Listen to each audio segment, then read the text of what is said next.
जय हिंद दोस्तों। इस वीडियो में हम बात करेंगे फिजिकल और केमिकल चेंज के बारे में। तो चलिए स्टार्ट करते हैं प्रीवियस ईयर क्वेश्चन से। देखिए, पहले हम बात करेंगे पास्चुराइजेशन क्या होता है। तो देखिए, मिल्क को पास्चुराइज करने के लिए उसको लंबे टाइम तक हम हीट करते हैं और फिर अचानक से उसको ठंडा कर देते हैं ताकि उसके अंदर जो बैक्टीरिया वगैरह प्रेजेंट हैं वो मर जाएं।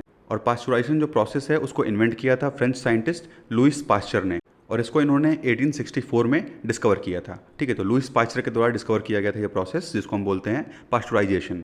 तो इन्होंने क्या किया था कि इन्होंने जो है बियर और वाइन को जो है हीट किया था, और उस हीट की वजह से जो उसके अंदर बैक्टीरिया प्रेजेंट थे वो ख़त्म हो गए, जिसकी वजह से जो बियर या वाइन है वो ज़्यादा दिन तक रह सकता है और वो शोर भी नहीं होगा।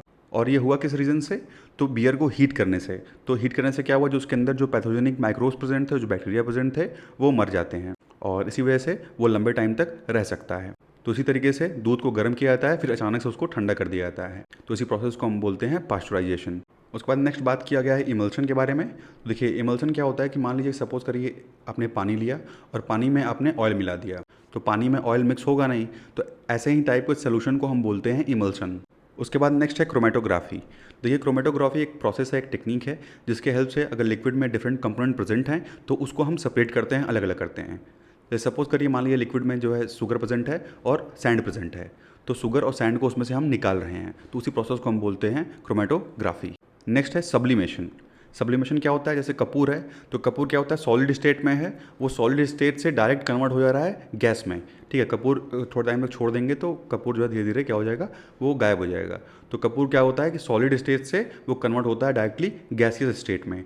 तो जब भी कोई सॉलिड डायरेक्ट गैस में कन्वर्ट हो जाए तो उसको हम बोलते हैं सब्लिमेशन प्रोसेस। तो चलिए अब बात करते हैं फिजिकल चेंज और केमिकल चेंज के बारे में।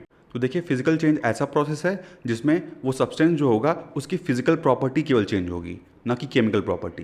जैसे एग्जांपल के तौर पे आपने फ्रिज में जो है पानी रखा, वो जम गया। ठीक है, तो वो बर्फ़ बन गया। तो पहले वो लिक्विड स्टेट में था, उसके बाद फ्रीज होकर वो सॉलिड स्टेट में हो गया। तो केवल उसका जो फिजिकल कैरेक्टर है वो चेंज हुआ है तो वो पानी ही, उसका केमिकल कैरेक्टर चेंज नहीं हुआ है, फिजिकल कैरेक्टर चेंज हुआ है। तो फिजिकल चेंज में केवल फिजिकल कैरेक्टर ही चेंज होता है। जैसे कि आइसक्रीम है, आइसक्रीम जो है कुछ टाइम के बाद मेल्ट कर गई, उसका जो है फिजिकल कैरेक्टर चेंज हो गया। तो ऐसे चेंजेस को हम बोलते हैं फिजिकल चेंज। और जो फिजिकल चेंज होता है वो एक टेम्प्रोरी चेंज होता है, यानी उसको हम रिवर्स कर सकते हैं। तो जैसे बर्फ़ जम गया, फिर से उसको हम मेल्ट कर सकते हैं, फिर से वो पानी बन जाएगा। तो ये जो है एक रिवर्सिबल प्रोसेस है। ठीक है, ये टेम्प्रोरी चेंज होता है फिजिकल चेंज। और इसके डिफरेंट डिफरेंट एग्जांपल्स हैं, जैसे वाटर को फ्रीज करना या वैक्स को मेल्ट। जैसे मोम होता है, तो मोम सॉलिड स्टेट से जब मेल्ट करता है तो फिर लिक्विड स्टेट में आ जाता है, लेकिन फिर सॉलिड में कन्वर्ट हो जाता है। तो ऐसे चेंजेस को हम बोलते हैं फिजिकल चेंज, जिसमें सिर्फ फिजिकल प्रॉपर्टी चेंज हो रही है। उसके बाद नेक्स्ट आता है केमिकल चेंज। केमिकल चेंज में क्या होता है कि उसकी पूरी केमिकल प्रॉपर्टी ही चेंज हो जाती है। जैसे फॉर एग्जांपल, अगर आपने कोयला है, कोयला जलाया, तो कोयला जो है राख बन जाएगा। तो फिर उस राख से तो आप कोयला वापस ला नहीं सकते, तो उसको हम बोलेंगे केमिकल चेंज, यानी उसकी जो है केमिकल प्रॉपर्टी चेंज हो गई। और इससे कई एग्जांपल्स हैं, जैसे रस्टिंग इसका एग्जांपल है। तो रस्टिंग में क्या होता है, जैसे कि आयरन है, आयरन जो है वो ऑक्सीजन के साथ रिएक्ट कर लेता है और आयरन का ऑक्साइड बन जाता है, जिसकी वजह से रस्ट करने लगता है। तो ये जो है वो एक केमिकल चेंज का एग्जांपल है। इसके अलावा जैसे हमारे अंदर फूड का डाइजेशन होता है, वो भी एक केमिकल चेंज का एग्जांपल है। तो केमिकल चेंज वो चेंज होता है जिसमें उसकी जो केमिकल प्रॉपर्टी है सब्सटेंस की, वो चेंज होती है। और केमिकल चेंज जो है वो एक परमानेंट चेंज है, यानी उसको हम रिवर्स नहीं कर सकते, उल्टा नहीं कर सकते। अब देखिए, समझते हैं होमोजीनियस और हेट्रोजीनियस मिक्सचर क्या होता है। तो देखिए, जैसे आपने मान लीजिए सैंड है, आपने पानी में सैंड मिलाया, ठीक है, तो क्या ये मिलेगा? मिलेगा तो है नहीं। तो ऐसे टाइप के सोल्यूशन को हम बोलते हैं हेट्रोजीनियस मिक्सचर। ठीक है, हेट्रो मतलब डिफरेंट। तो ऐसे सोल्यूशन जो आपस में डिजॉल्व ना हो, तो पानी में सैंड डिजॉल्व नहीं होता, तो ये हो गया एक एग्जांपल हेट्रोजीनियस मिक्सचर का। उसके बाद दूसरा है होमोजीनियस मिक्सचर। तो होमोजीनियस वो होगा जो उसके लिए, होमो मतलब होगा सेम, यानी कि वो जो है आपस में डिजॉल्व हो जाएंगे। तो जैसे पानी में आपने शुगर मिला दिया, तो वो हो गया होमोजीनियस मिक्सचर। चलिए डिफरेंस देखते हैं, क्या डिफरेंस है फिजिकल और केमिकल चेंज में। देखिए, फिजिकल चेंज में कोई भी नया सब्सटेंस फॉर्म नहीं होता है, क्योंकि उसकी फिजिकल प्रॉपर्टी चेंज नहीं हो रही है। लेकिन वही केमिकल चेंज में क्या होता है, एक नया सब्सटेंस फॉर्म होता है, क्योंकि उसकी केमिकल प्रॉपर्टी चेंज हो रही है। जैसे कोल बर्न करके फिर वो राख बन जाता है, ऐश बन जाता है, तो एक नया सब्सटेंस फॉर्म हो गया यहाँ पे। फिजिकल चेंज जो है वो टेम्प्रेरी चेंज है, और केमिकल चेंज एक परमानेंट चेंज है। और फिजिकल चेंज जो है वो रिवर्सिबल होता है, उसको हम रिवर्स कर सकते हैं, लेकिन केमिकल चेंज जो है वो इरिवर्सिबल है। और फिजिकल चेंज में जो हीट या एनर्जी है वो बहुत कम एब्जॉर्ब होती है या बहुत कम रिलीज होती है, लेकिन केमिकल चेंज में ज़्यादा हीट एब्जॉर्ब होती है और ज़्यादा एनर्जी भी लगती है। अब बात करते हैं सोल्यूशन की। देखिए, सोल्यूशन क्या होता है कि दो सब्सटेंस का मिक्सचर, इसमें क्या होगा, एक सॉल्वेंट होगा और एक सल्यूट होगा। तो सॉल्वेंट वो होता है जो दूसरे कंपोनेंट को अपने अंदर डिसॉल्व कर ले, जैसे पानी, तो पानी क्या है, एक सॉल्वेंट है। और सॉल्यूट वो होता है जो सॉल्वेंट के अंदर घुल जाए, तो चीनी जैसे है वो पानी के अंदर घुल जाता है, तो चीनी हो गया सल्यूट, और वाटर जो है वो हो गया सॉल्वेंट। तो सल्यूट प्लस सॉल्वेंट बनाएंगे साथ में सॉल्यूशन। और सॉल्यूशन मैंने अभी आपको बताया, सॉल्यूशन दो टाइप के हो सकते हैं, पहला है होमोजीनियस मिक्सचर और दूसरा है हेट्रोजीनियस मिक्सचर। तो हेट्रोजीनियस का एग्जांपल हो गया पानी और सैंड आपस में नहीं मिलेंगे, तो ये हेट्रोजीनियस एग्जांपल है। और होमोजीनियस का एग्जांपल हो गया शुगर और वाटर। अब देखिए प्रॉपर्टीज़ की बात करते हैं, क्या प्रॉपर्टीज है सोल्यूशन का। तो ये एक होमोजीनियस मिक्सचर होता है, जैसे शुगर और वाटर या सॉल्ट और वाटर। और जो पार्टिकल्स होते हैं इसमें, वो उनका डायमीटर बहुत कम होता है, 1 नैनोमीटर से भी कम होता है, इसीलिए ये नेकेड आई से विजिबल नहीं होते हैं, खुली आंखों से आप इनको देख नहीं सकते। अगर आप चीनी मिला दिए हैं पानी में, तो जब वो घुल जाएगा तो आप देख नहीं सकते हैं कि चीनी कहाँ है।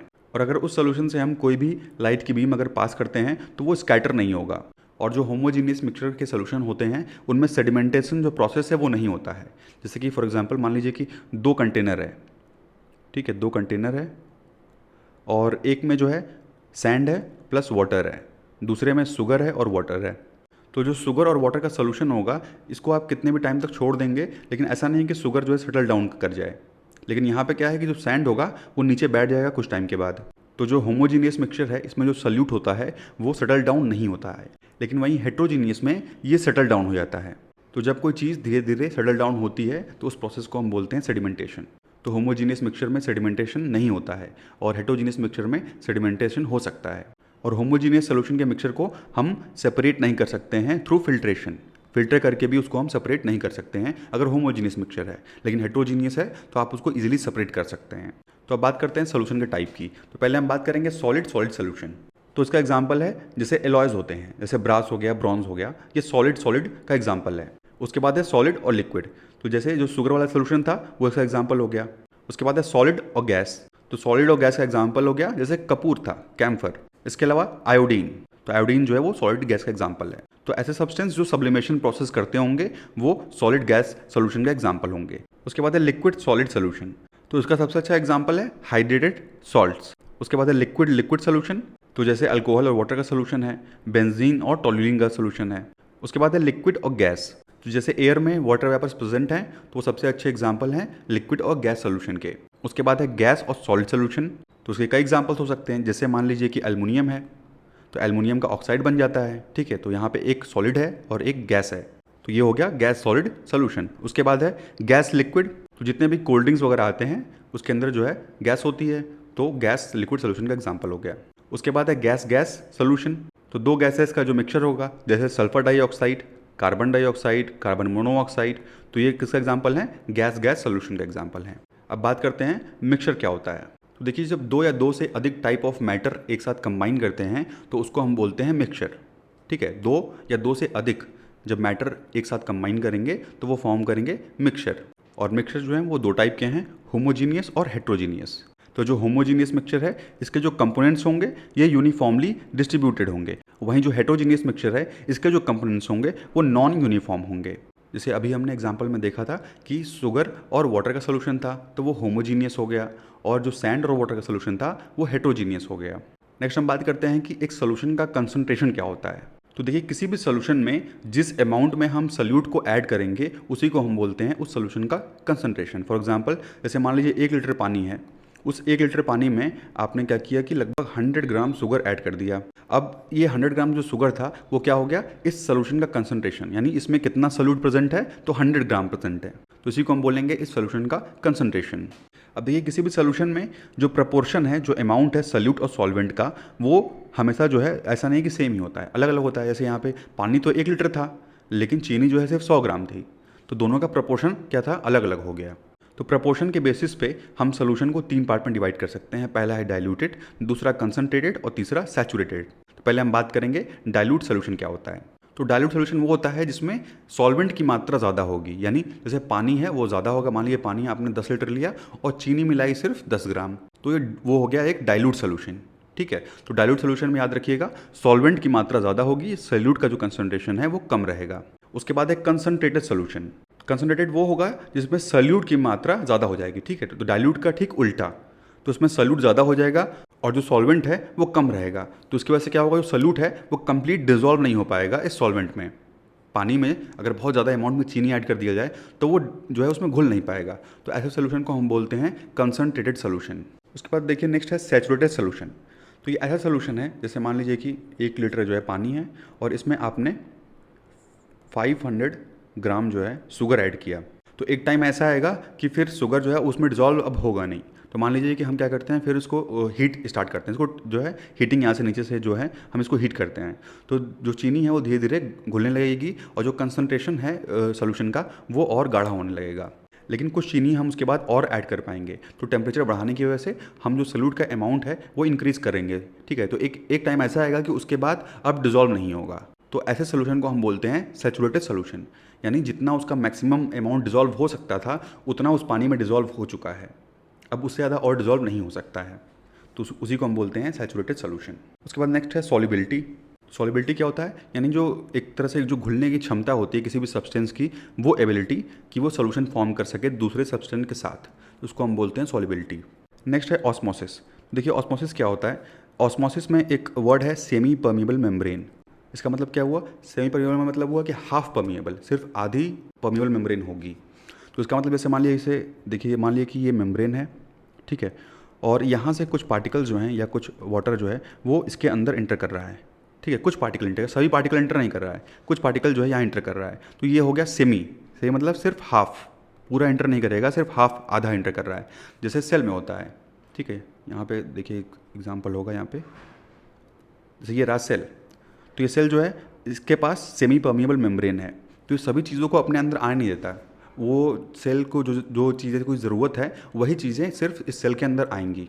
तो ऐसी मेम्ब्रेन जो हाफ परमिएबल हो, यानी कुछ मैटर्स को इनटेक करे और कुछ मैटर्स को बाहर ही छोड़ दे, तो उसको हम बोलते हैं सेमी परमिएबल मेम्ब्रेन।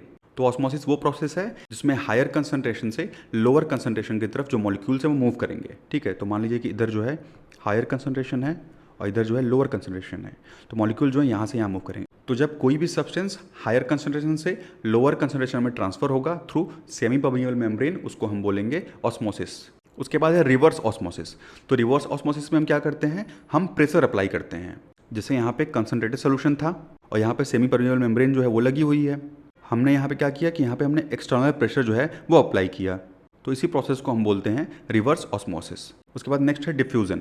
तो देखिए इसका सबसे अच्छा एग्जांपल है कि जैसे मान लिया आपने जो है परफ्यूम जो है मारा, तो पूरा रूम जो है कुछ टाइम में महकने लगता है। तो वो क्या होता है, स्प्रेड होता है, धीरे धीरे डिफ्यूज़ करता है, इसी को हम बोलते हैं डिफ्यूज़न। और यही सेम प्रोसेस हमारे अंदर भी होता है। जैसे हम एयर लेते हैं अंदर, ठीक है, और उसके बाद ऑक्सीजन हमारे में बॉडी में जो है डिजॉल्व होता है और बाकी जो कार्बन डाइऑक्साइड है वो बॉडी से निकल जाता है। तो ये भी डिफ्यूज़न प्रोसेस के थ्रू ही होता है। अब जैसे कई चीज़ें हैं जो डिफ्यूज़न को अफेक्ट करती हैं, जैसे टेम्परेचर, एरिया ऑफ इंट्रैक्शन, कितना बड़ा एरिया है वो अफेक्ट करेगा, पार्टिकल का साइज़ क्या है और जो कंसंट्रेशन है वो कैसा है। तो ये सारे फैक्टर्स जो हैं वो डिफ्यूज़न को अफेक्ट करते हैं। तो देखिए डिफ्यूज़न का एग्जांपल यहाँ पे, जैसे परफ्यूम है वो एग्जांपल हो गया, हम सांस ले रहे हैं वो भी डिफ्यूज़न का एग्जांपल है। इसके अलावा आपने पानी में जो है फूड कलर ऐड कर दिया तो धीरे धीरे धीरे धीरे वो पूरा कलर जो है पानी में फैल जाता है। ठीक है, इसके अलावा कुकिंग एग्जांपल हो गया, इंक का स्प्रेड होना पेपर पे। ठीक है, तो ये सारे एग्जांपल्स हैं डिफ्यूज़न के। अब बात करते हैं डिफ्यूज़न जो है वो इतना इंपॉर्टेंट क्यों है। तो डिफ्यूज़न जो है वो रिस्पिरेशन में इन्वॉल्व है, और जब हम सांस लेते हैं तो कार्बन डाइऑक्साइड उसके बाद हमारी बॉडी से जो है बाहर आता है, और वो भी किस प्रोसेस के थ्रू हो रहा है, डिफ्यूज़न के थ्रू हो रहा है। डिफ्यूज़न जो है वो प्लांट सेल में भी होता है, जितने भी ग्रीन प्लांट्स हैं सब में डिफ्यूज़न होता है, क्योंकि सॉइल से वो वाटर जो है वो इनटेक करते हैं और वो जो है डिफ्यूज़न प्रोसेस के थ्रू होता है। इसके अलावा डिफ्यूज़न का एग्जाम्पल है जो मूवमेंट्स होता है आयंस का हमारे न्यूरॉन्स में, और इसी मूवमेंट की वजह से इलेक्ट्रिक चार्ज जनरेट होता है, और ये भी एक एग्जाम्पल है डिफ्यूज़न का। इसके बाद एक एग्जांपल है डायलिसिस। जैसे जिसकी किडनी फेल हो जाती है तो डायलिसिस के थ्रू जो उसके बॉडी के जो फ्लूइड वेस्ट हैं उसको बाहर निकाला जाता है, तो इस प्रोसेस में भी डिफ्यूज़न इन्वॉल्व होता है। ठीक है, तो ये कुछ एग्जांपल थे डिफ्यूज़न के। तो नेक्स्ट वीडियो से हम स्टार्ट करेंगे inorganic chemistry. Thank you and thanks for watching.